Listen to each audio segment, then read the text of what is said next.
सलमान खान की battle of Galwan के teaser आने के बाद चीनी मीडिया क्यों तिलमिला गया है? गोलमाल 5 में इस बार क्या नया होने वाला है? शाहरुख की वजह से क्यों नहीं बन पाया मुन्ना भाई का अगला पार्ट? ये सब बताएंगे। इसके अलावा भी सिनेमा की दुनिया में जो कुछ हुआ है, जो कुछ खास बातें हैं, वो सब आप तक पहुंचाएंगे हमारे आज के शो में, जिसका नाम है फिल्मबाजी। तो चलिए शुरू करते हैं खबरों का सिलसिला।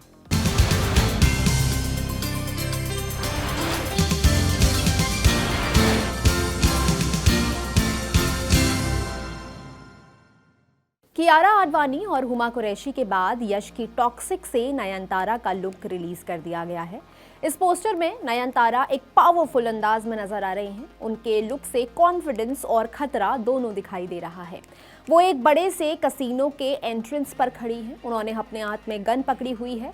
फिल्म में उनके किरदार का नाम गंगा होगा। ये एक हाई एक्शन ड्रामा फिल्म है। फिल्म 19 मार्च 2026 को थिएटर्स में रिलीज होगी। अक्षय कुमार और प्रियदर्शन साथ में एक हॉरर कॉमेडी फिल्म पर काम कर रहे हैं। नाम है भूत बंगला। ये फिल्म 2 अप्रैल को थिएटर्स में रिलीज होने वाली थी, लेकिन अब इसकी रिलीज को आगे खिसका दिया गया है। अगले साल अप्रैल में कुछ बड़ी फिल्में रिलीज हो सकती हैं, जिस वजह से मेकर्स इस क्लैश से बचना चाहते हैं। गोलमाल 5 आ रही है और इस बार मस्ती में कुछ नया ट्विस्ट है। रोहित शेट्टी की फिल्म में ओजी कास्ट फिर से आएगी, यानी कि अजय देवगन, अरशद वारसी, तुषार कपूर, श्रेयस तलपड़े, कुणाल खेमू और शर्मन जोशी वापसी करेंगे। लेकिन सबसे बड़ा धमाका यह है कि पहली बार इस फ्रेंचाइज में फीमेल विलन दिखाई देंगी। फिल्म की थीम इस बार फैंटेसी कॉमेडी की है, यानी कि हंसी मजाक के साथ कुछ रोमांचक और सुपरनैचुरल एलिमेंट्स भी होंगे। जॉनी लीवर, मुकेश तिवारी और संजय मिश्रा भी साथ में आएंगे, तो हंसी का मजा जो है वो दोगुना हो जाएगा। पूरी फ्रेंचाइज की मस्ती तो वही रहेगी, बस इस बार नई और फैंटेसी स्टाइल जो है वो अलग होगा। जुनैद खान और साई पल्लवी की रोमांटिक फिल्म मेरे राहु की रिलीज डेट आगे बढ़ गई है। पहले ये 12 दिसंबर 2025 को आनी थी, लेकिन अब इसे 2026 की समर्स में या फिर जुलाई के आसपास रिलीज किया जा सकता है। वजह यह है कि दिसंबर का जो बॉक्स ऑफिस है वो काफ़ी क्राउडेड है। धुरंधर और कार्तिक आर्यन और अनन्या पांडे की तू मेरा मैं तेरी मैं तेरा तू मेरी के साथ इस वजह से मेरे राहु को प्रॉपर स्क्रीन टाइम और ऑडियंस अटेंशन नहीं मिल पाता। यही वजह है कि आमिर खान प्रोडक्शंस ने इसकी मार्केटिंग में खुद इन्वॉल्व होकर ये फैसला लिया है कि इस फिल्म की रिलीज़ को आगे खिसका दिया जाएगा। ये फिल्म 2016 की थाई फिल्म वन डे की हिंदी रीमेक है और साई पल्लवी के लिए भी ये फिल्म बहुत स्पेशल है। समर रिलीज से फिल्म को वर्ड ऑफ माउथ और स्टेडी ग्रोथ का मौका मिल सकता है। 21 की रिलीज से पहले सेंसर बोर्ड ने फिल्म में बदलाव करवाए हैं। फिल्म की कहानी 1971 की इंडिया पाक वॉर में वीरता दिखाने वाले अरुण खेत्रपाल पर बेस्ड है, जिन्हें सिर्फ 21 साल की उम्र में परमवीर चक्र मिला था। सीबीएफसी ने फिल्म के कुछ हिस्सों में बदलाव करने को कहा, जैसे एक 15 सेकंड का डायलॉग इंडिया पाक रिलेशन पर हटाने के लिए कहा गया, टैंक का नाम डिलीट करने के लिए कहा गया, अल्कोहल ब्रांड को ब्लर करने और एंटी स्मोकिंग नोट जोड़ने के लिए कहा गया, और बाकी सब कुछ ठीक करने के बाद फिल्म को UA 13+ सर्टिफिकेट मिला है। फिल्म में अगस्त नंदा, जयदीप अहलावत, सिमर भाटिया और धर्मेंद्र अहम रोल में हैं। ये धर्मेंद्र की आखिरी फिल्म है। अब ये 1 जनवरी से बड़े पर्दे पर रिलीज होगी। सलमान खान की नई फिल्म बैटल ऑफ गलवान का टीजर आते ही चीन में इसका काफी विरोध हो रहा है। इस फिल्म में 2020 की गलवान वैली की झड़प को दिखाया गया है, जहां भारतीय और चीनी सैनिक आमने सामने आए थे।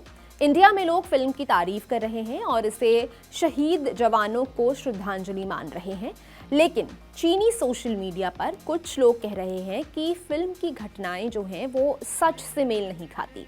ग्लोबल टाइम्स और कुछ चीनी एक्सपर्ट्स का कहना है कि फिल्म इतिहास को नहीं बदल सकती और चीनी सेना की ताकत पर असर नहीं डालेगी।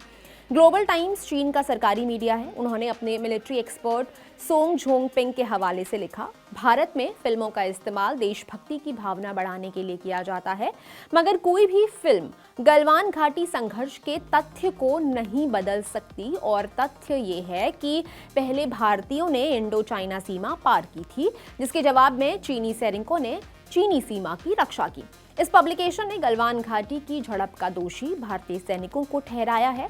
इसके मुताबिक अप्रैल 2020 से भारतीय सैनिकों ने LAC पर सड़कें, पुल और दूसरी सुविधाएं बनानी शुरू कर दी थी। चीन ने कई बार विरोध जताया, लेकिन भारत ने LAC पार की, जिससे चीनी फौज के पास हमले के सिवा कोई दूसरा चारा नहीं बचा। इस रिपोर्ट ने चीनी रक्षा मंत्रालय के तत्कालीन प्रवक्ता रेन गुओक्यांग के हवाले से लिखा, वो झड़प भारतीय सेना की घुसपैठ की वजह से हुई थी। उन्होंने अवैध रूप से LAC पार की और चीनी सैनिकों पर हमला किया। चीन के एक शिक्षण संस्थान एशिया पैसिफिक स्टडीज डिपार्टमेंट के डायरेक्टर लैन जियांग्स के हवाले से लिखा गया, जब चीन और भारत के रिश्तों में सुधार हो रहा है तो इस फिल्म को रिलीज किया जाना गलत है। ये फिल्म एक ही पक्ष प्रस्तुत करती है जो भारत का है। ये फिल्म दोनों देशों के बीच तनाव को बढ़ा सकती है। कुल मिलाकर इंडियन फैंस इसे लेकर एक्साइटेड हैं और चीन की प्रतिक्रिया को बस बॉलीवुड का ड्रामा माना जा रहा है। चीनी मीडिया के इस आरोप पर वेटरन फिल्म मेकर और FWICE के चीफ एडवाइजर अशोक पंडित ने कहा कि ये तो बस उनकी सिक्योरिटी वाली फीलिंग है। फिल्म सच दिखा रही है और हमारी बहादुर आर्मी के बलिदानों को उजागर कर रही है। प्रोड्यूसर राहुल मित्र भी कहते हैं कि सलमान और अपूर्व लाखिया जैसे नाम इतिहास तोड़कर फिल्म नहीं बनाते। फिल्म में सलमान कर्नल बिकमुल्ला संतोष बाबू की भूमिका में हैं, जिन्होंने 16 बिहार रेजिमेंट का नेतृत्व किया था, और साथ में चित्रांगदा सिंह, जैन शो, अंकुर भाटिया भी अहम रोल्स में हैं। ये पूरी फिल्म 17 अप्रैल 2026 को थिएटर्स में रिलीज होगी। धुरंधर की धूम थोड़ी धीमी होने वाली है। 1 जनवरी से कई सिंगल स्क्रीन थिएटर्स में धुरंधर के शो 50% कम हो रहे हैं और नए साल की शुरुआत हो रही है 21 के साथ, जिसमें अगस्त नंदा और धर्मेंद्र हैं। जियो स्टूडियोज ने 21 की रिलीज का काम संभाला है, इसलिए उन्हें धुरंधर के शो कम होने में कोई दिक्कत नहीं है और फिल्म को 30 से 40% स्क्रीनिंग मिल रही है।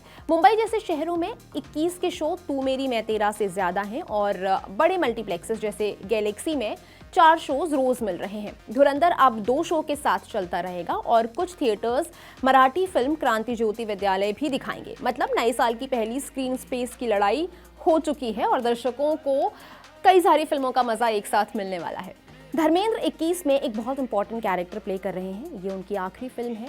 उनके यंग वर्जन के लिए, उनके किरदार के यंग वर्जन के लिए बॉबी देओल ने इसमें अपनी आवाज़ दी है।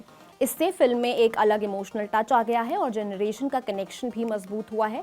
फिल्म के पहले रिव्यूज़ आ गए हैं और क्रिटिक्स इसे इमोशनल, सच्चाई से भरी और पावरफुल कहानी बता रहे हैं। श्रीराम राघवन के डायरेक्शन में बनी ये फिल्म जो है, इसे मैडॉक फिल्म्स प्रोड्यूस कर रही है। ये 1 जनवरी को रिलीज होगी। फिल्म 1971 की लड़ाई में शहीद हुए 21 साल के लेफ्टिनेंट अरुण खेत्रपाल की कहानी पर बेस्ड है, जिसमें अगस्त्य नंदा मुख्य रोल में है। वो कुछ समय पहले कह भी चुके हैं कि ये फिल्म उनके लिए आखिरी मौका है। मुन्ना भाई फ्रेंचाइज की तीसरी मूवी मुन्ना भाई चले अमेरिका अनाउंस होने के बावजूद कभी नहीं बन पाई थी। अरशद वारसी ने अब इसके पीछे की असली वजह बताई है। उनके मुताबिक इस फिल्म के ना बन पाने की बड़ी वजह शाहरुख खान है। उन्होंने कहा कि माय नेम इज खान की कहानी मुन्ना भाई चले अमेरिका से काफ़ी मिलती जुलती हो गई थी। उस फिल्म में भी हम दोनों यानी कि मुन्ना भाई और सर्किट अमेरिका के राष्ट्रपति से मिलने वाले थे। राजकुमार हिरानी को बिल्कुल पसंद नहीं है कि उनकी फिल्म किसी दूसरी फिल्म जैसी दिखाई दे, इसलिए जब उन्हें ओ माय गॉड के बारे में पता चला तो उन्होंने पीके के सेकंड हाफ को 3 बार लिखा। अरशद ने बताया कि मुन्ना भाई फ्रेंचाइज के तीसरे चैप्टर के लिए हिरानी के पास 3 स्क्रिप्ट्स तैयार हैं। उन सब की कहानी आजकल आने वाली ज्यादातर फिल्मों से बेटर है। हीट 2 में क्रिश्चियन बेल के बाद अब स्टीफन ग्राहम को लिए जाने की खबरें हैं। डेडलाइन की रिपोर्ट के मुताबिक उन्हें नील मैक्यूले के यंग वर्जन वाले रोल के लिए अप्रोच किया गया है। फर्स्ट पार्ट में ये कैरेक्टर रॉबर्ट डिनेरो ने निभाया था। इसकी शूटिंग 2026 की पहली तिमाही में शुरू होगी। हीट 2 को माइकल मैन डायरेक्ट करेंगे। Pedro pascal starrer series the last of us season 3 की शूटिंग शुरू हो चुकी है। सेकंड सीजन में डेनी रमिरेज ने काम किया था और उनकी तारीफ भी हुई थी, मगर डेडलाइन की रिपोर्ट के मुताबिक तीसरे सीजन में वो नजर नहीं आएंगे। इस रिपोर्ट के मुताबिक डेनी किसी दूसरे प्रोजेक्ट के लिए डेट्स कमिट कर चुके हैं, जिस वजह से वो इसका हिस्सा नहीं होंगे। इस सीरीज का नया सीजन दिसंबर 2027 में रिलीज होगा। अब जाते जाते आपको एक फिल्म रेकमेंड किए देते हैं। एक ईरानी फिल्म है जिसका नाम है it was just an accident. एक आदमी दूसरे आदमी को कोई और आदमी समझकर उठा लेता है, बांध लेता है और वो उसको मारना चाहता है, क्योंकि उसे लगता है ये वही आदमी है जिसने उसकी ज़िंदगी खराब की है। वो उससे बदला लेता है, लेकिन वो सही से नहीं पहचानता कि क्या वाकई ये वही आदमी है। वो कंफ्यूज है। इस पूरी फिल्म में ये कन्फ्यूजन जो है वो दूर करने की कोशिश करता है। खोज के ये फिल्म आपको ज़रूर देखनी चाहिए। बहुत बहुत शुक्रिया। मैं हूं गरिमा, आप देख रहे हैं फिल्मबाजी। इस साल का हमारा आखिरी एपिसोड। आप सबको नए साल की ढेर सारी शुभकामनाएं। हम उम्मीद करते हैं कि आपके सपने आने वाले साल में पूरे हों। आप जो करना चाहते हैं, जैसे अपनी लाइफ आपने इमेजिन की है, वो आप अगले साल कर पाएं। इसी के साथ आपसे लेती हूँ विदा। अब मुलाकात होगी अगले साल यानी कि कल। शुक्रिया।